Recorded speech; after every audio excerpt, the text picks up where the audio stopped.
Assalamu alaikum warahmatullah. So it's the start of 2024 and the start of a new gardening season, and I'm going to show you what I'm going to be planting in January. So it's become a bit of a controversial subject recently.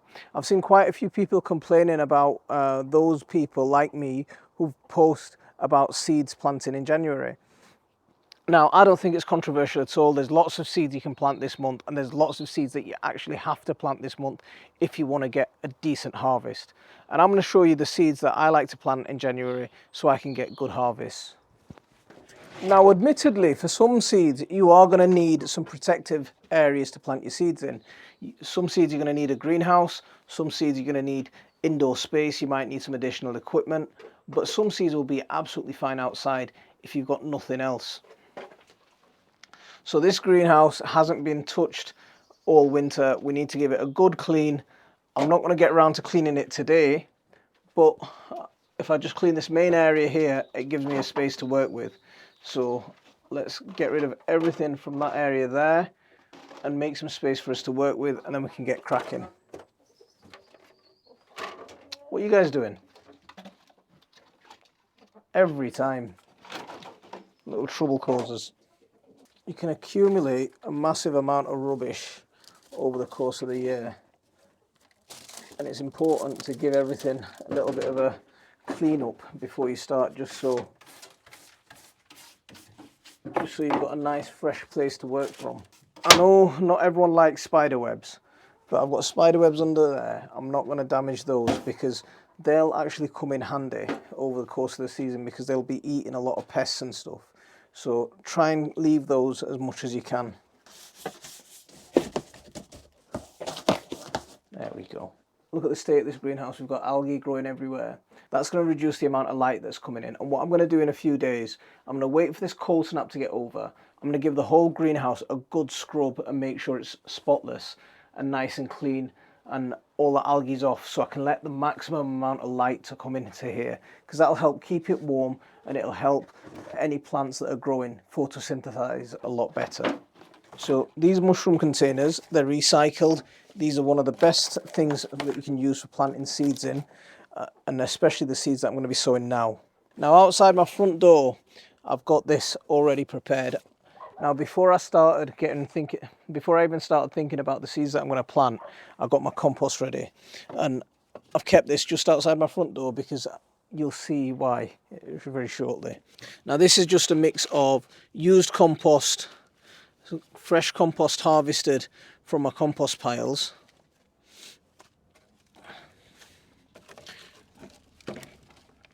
and a bit of sharp sand. There's not a lot of nutrition in this because when you're starting seeds, you don't need really nutritious compost. You want something that's quite low in fertility. You might be wondering why I'm doing these outside. Now, one of the criticisms that these people like to make about sowing in January is that you need loads and loads of high-tech equipment. For these seeds, you don't actually need any high-tech equipment. And the first thing that I'm going to show you are onions. Now, onions are a really hardy plant. They'll germinate quite well in this temperature. You don't need much. Obviously, protect them from freezing. And I've got a good few varieties of onions that I'm going to sow. I'm going to sow the whole packet because I haven't put that many seeds in. There we go, onion exhibition. You don't need to sow them in any sort of precise order. With these, I like to sow them nice and thick because I'll thin them out later on.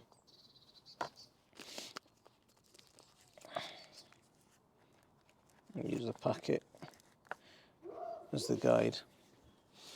Sprinkle a bit of compost over the top, and job's a good one. For something like that, you don't need heat, you don't need any sort of special measures, special protection. You don't even need a greenhouse for these. If you can, keep them on your windowsill. They'll germinate a little bit faster because of that warmth from your home. Or put them in the greenhouse. And if you haven't got a greenhouse, then make a greenhouse. Come on. Look, I've got loads of greenhouses in here. You cut that plastic bottle off, and put that over the top, you've made yourself a DIY greenhouse. And this is how I was growing for a very, very long time. You know, just before I got my heat mats, before I got my greenhouses, this is the greenhouse that I used. So that over the top of that container, that'll give it enough protection and give it enough chances of germinating. In the same way, you can do seeds like lettuce and you can do seeds like broad beans. Absolutely fine. Give it that same protection from outside and they'll grow perfectly fine. They'll grow into good, strong plants and you'll get that jump on the season. So I'm going to carry on planting onions here and make sure that I've got a good amount of onions because I love growing onions. So if you're planting broad beans, I like this size pot. Do you know, anything, a pot like this, absolutely perfect for broad beans. I don't like using the toilet rolls. I find that the toilet rolls don't drain properly. They get a little bit soggy and the roots tend to get a little bit stifled in them. But what I'm going to sow now, look at this fancy seed tray that I've got. You know me, I don't go out and buy fancy seed trays and stuff like that. That was actually donated to me by some of our friends over at Kirkstall Valley Farm. So the way to do these is just fill them with compost and really compact the compost in. So yeah, really firm it down.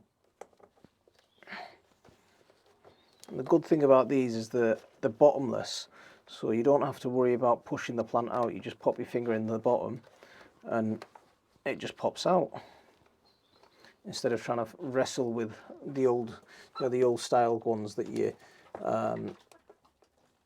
the really flimsy one that you end up breaking and then you have to throw it away. Be careful of the ones on the edges because they're the ones that always get left out the most. The middle ones tend to get over compacted and the ones at the end don't get enough compost in. But they will settle, they will settle, and once the plants start coming up, give them another dusting.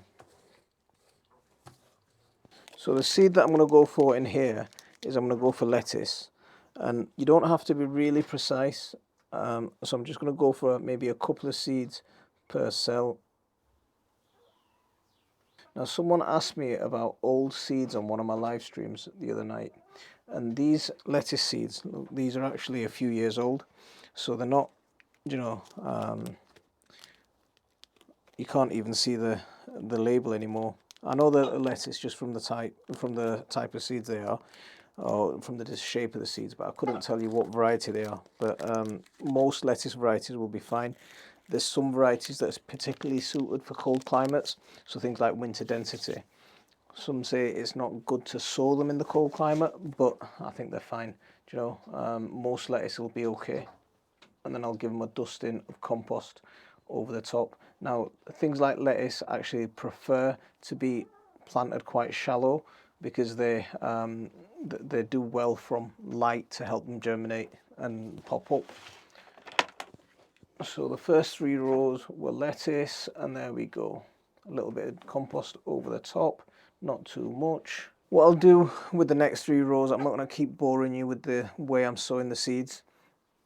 With the next 3 rows, I'm going to sow some cabbage, and then I'm going to sow some, and then I'm going to leave the next sort of 6 or 7 rows empty, because then I'm going to plant some more lettuce, and then I'm going to plant some more cabbage later on in the, probably next month. But they're absolutely fine to get going now. If you've got a cold greenhouse, onions will be fine in here, broad beans will be fine in here, lettuce will be absolutely fine in here. You can even plant chard and spinach, perfect time. I haven't got enough space in here at the moment. I need to give it a good clean and make sure that everything's out of here. But once I do that, then what I'm going to do is I'm going to bring one of those big carrot boxes, the tubs that I grow my carrots in, and I'm going to plant some Autumn King carrots, something that's a really cold hardy carrot, and get them germinating in here.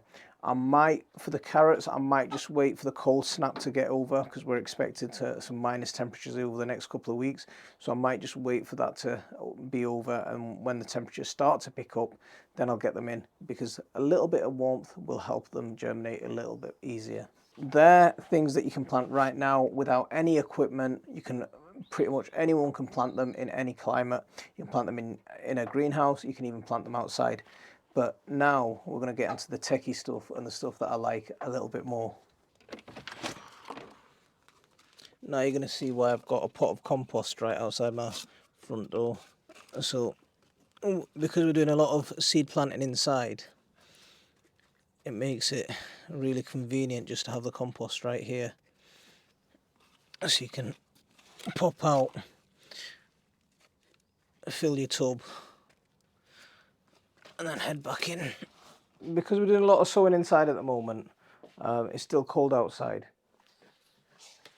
We're going to be using our windowsills and pretty much any resource that we can harvest inside the house. Now, if you don't want mucky windowsills, stick down a bit of cardboard, bit of Move Sonic.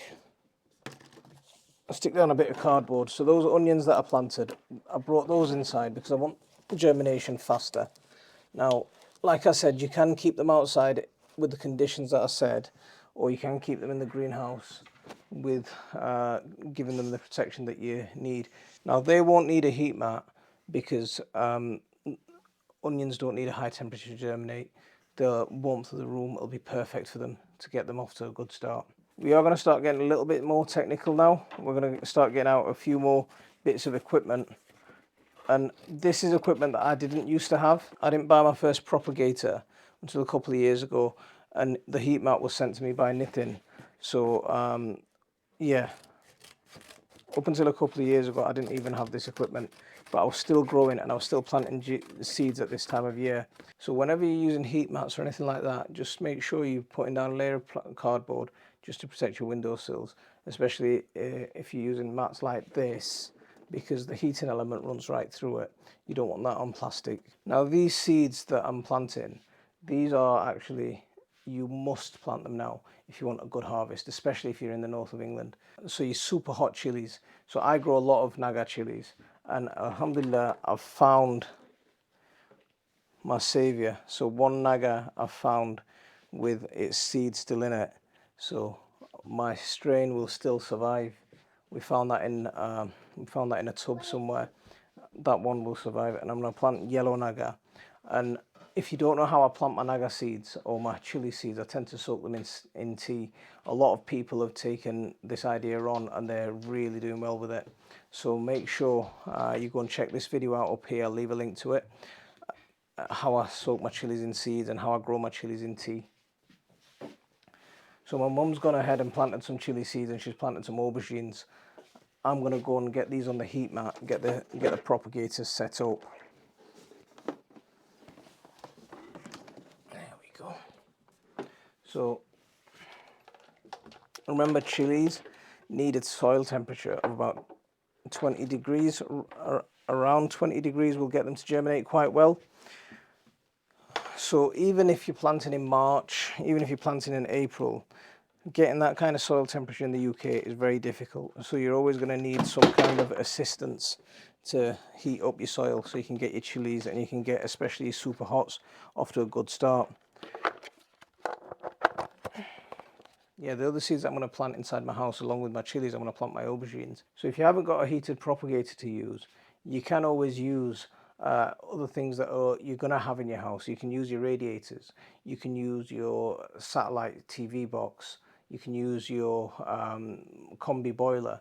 Just leave them around there, and that'll act like a propagator. It's not going to be as efficient because it's not going to give you that constant heat all the way through at a steady temperature. It's going to be a little bit erratic, some's going to be hot, sometimes it's going to be cold. But it works, and that's the way I used to grow for a very, very long time. I mean, look at this DIY propagator. It's just a mushroom tray wrapped up in a plastic bag. You can make these DIY propagators and you can use these kind of things to get your seeds off to a start. Now, these seeds, if you want a good harvest, you must plant them now. For me, I normally plant them in December. I've just been so busy, I've not been able to do it.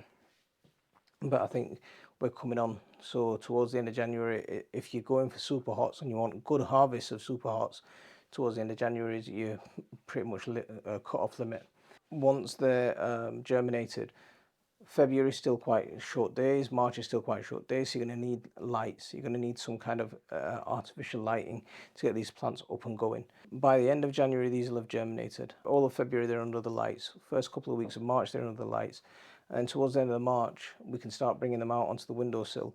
Some of the plants that aren't chilies and the onions, they can go out into the greenhouse a lot earlier than that. So you can do things and plant seeds a lot earlier. For some things you're going to need equipment, some things you're not. But just think about what resources you've got available to you and how you can best use that. Everyone can grow something.